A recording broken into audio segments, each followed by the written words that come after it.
let's start this hour with a couple of voice notes, but because I wanted to be a prompt to have your thoughts and your opinions on how you thought last night played out. Let's have a listen. Good morning, Lester. It's Douglas here from Fishhook. I would just like to say that I'm very proud of Cyril Ramaphosa last night. I've had a lot of issues with him, hiding and protecting corrupt officials, dithering on decisions. He's not one of my favorite presidents. But last night, we all knew he was going to be ambushed by that Nazi narcissist, and I think he handled himself extremely well. He actually showed that he's a true diplomat on occasion, and that he can stand up to the worst of them. He stayed calm. You could read his body language. At times it looked like he wanted to turn around and slap Trump. Well, at least that's the way I interpreted it. But he didn't. And he didn't take the bait.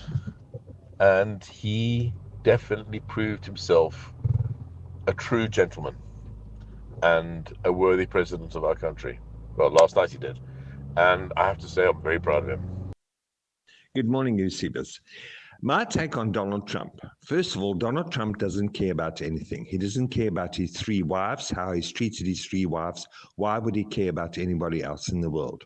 Another thing is, he's not there to listen to reason. He's a white racist supremacist. That's for sure. You can see it.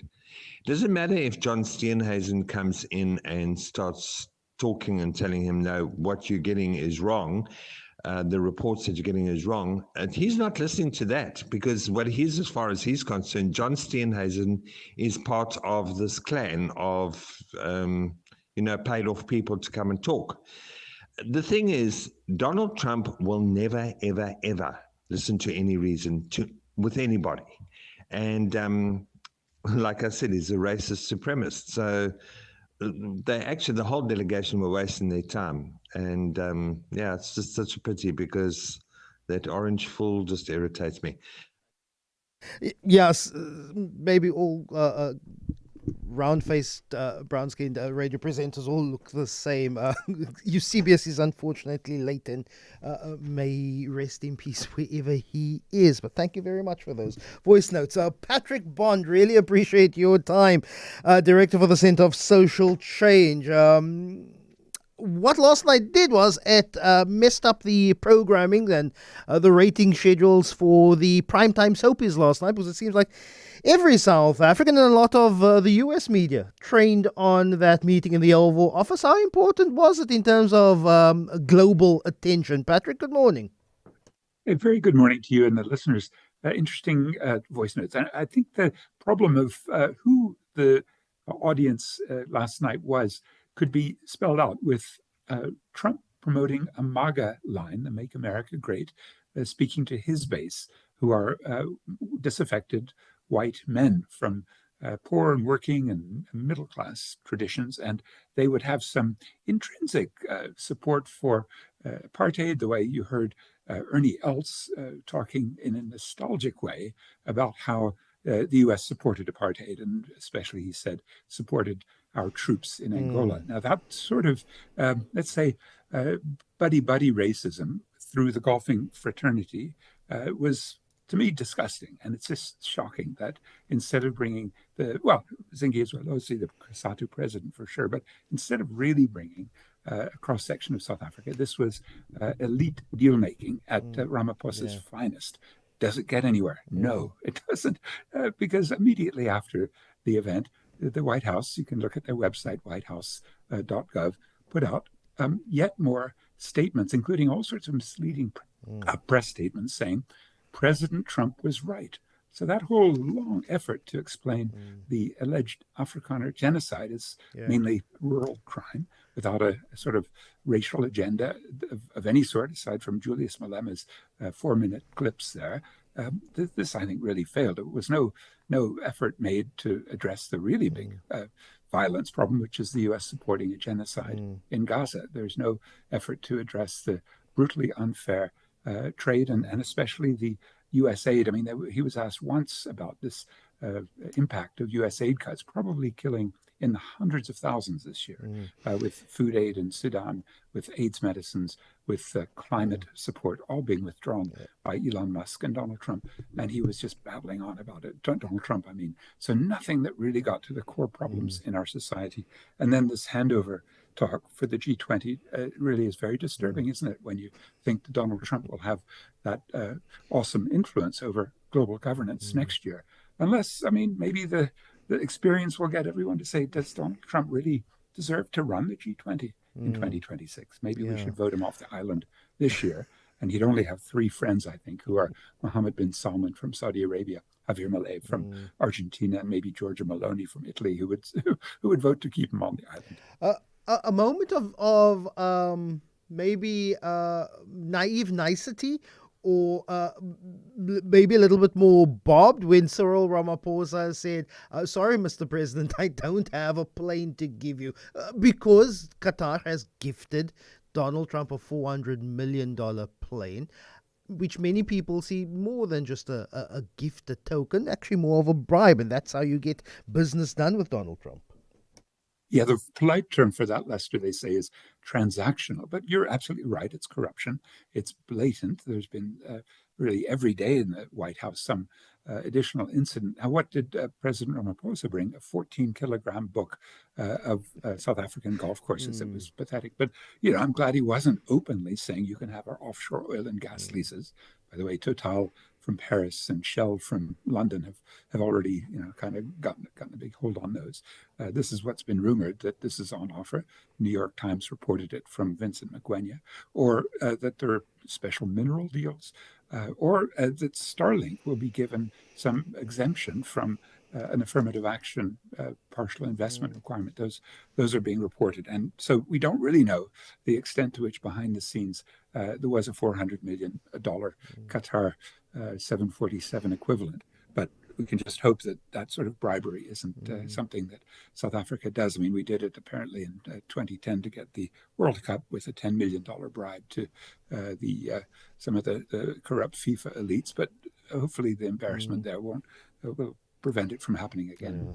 Patrick, the line that I'm going with is that a gift of a book to read is as useful to Donald Trump as a drum kit was to Anne Frank, because he doesn't read, and he didn't read even those press clippings that he then paraded as some sort of evidence, because as the AFP reports that some of the clippings, or at least one of the clippings, was that of a blog post featuring the image not from South Africa, but from the Democratic Republic of Congo. So one asked, was it even worth the South African delegation's time to go? Because we weren't going to bore Donald Trump about the complexities of Amagwijo and talking about the metaphors in struggle songs. We weren't going to waste our time in explaining we have an independent constitutional court that, yes, who has made a deliberation in whether the song that Julius Malema sings is declared hate speech or not in our country. That would have just gone over his head, because he wouldn't have internalized it, he wouldn't have listened to it. So was it worth our time?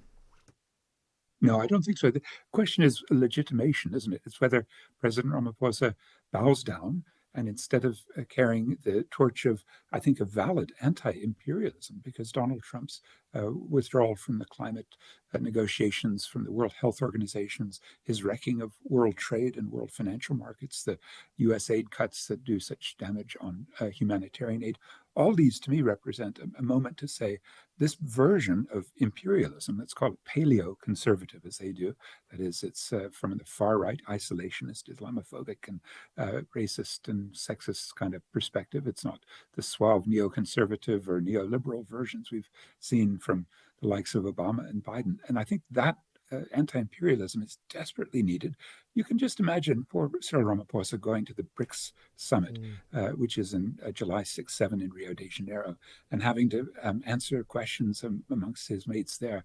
Why did you let Donald Trump off the hook so readily on all of these vital issues? This was a chance to get the U.S. public watching, maybe not as closely as we were, to say, well, come on, we've got to have a different foreign policy and a different approach to the world, and not have a race war between Trump's white, very, very let's say, macho way of doing things, and what Ramaphosa is trying to do in his diplomatic way. So that was a failure because I think it set Trump up as the imperialist and Ramaphosa as a sub-imperialist supplicant, not the anti-imperialist that we know he could be and should be. Patrick, very quickly, running out of time, but can I talk about the real winner last night? And the real winner is Julius Malema. Julius Malema has no business being in the Oval Office. He is the leader of the fourth largest party in South Africa, the fourth party with the fourth highest representation in the National Assembly.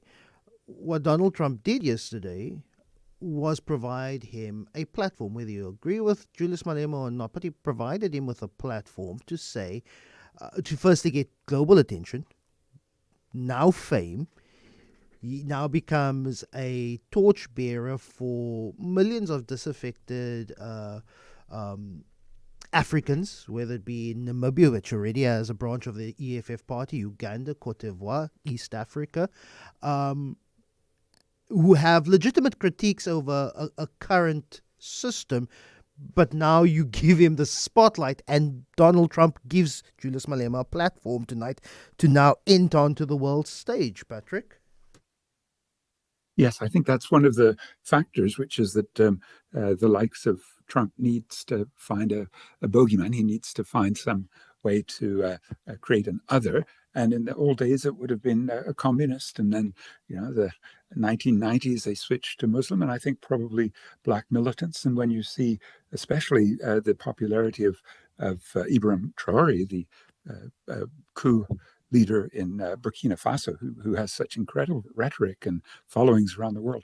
This may be a wave of the future that we see a sort of new BC or a new Pan-Africanism emerge, partly because Ramaphosa has done such a bad job of waving a flag for social justice. I mean, bringing the kind of crowd in there like the Johan Ruperts and having John Steenhuisen nod affirmatively if you watched him when Trump was making his allegations. It was a sad display last night. Patrick Bond, really appreciate your time. Thanks so much for joining us here on Good Morning Cape Town.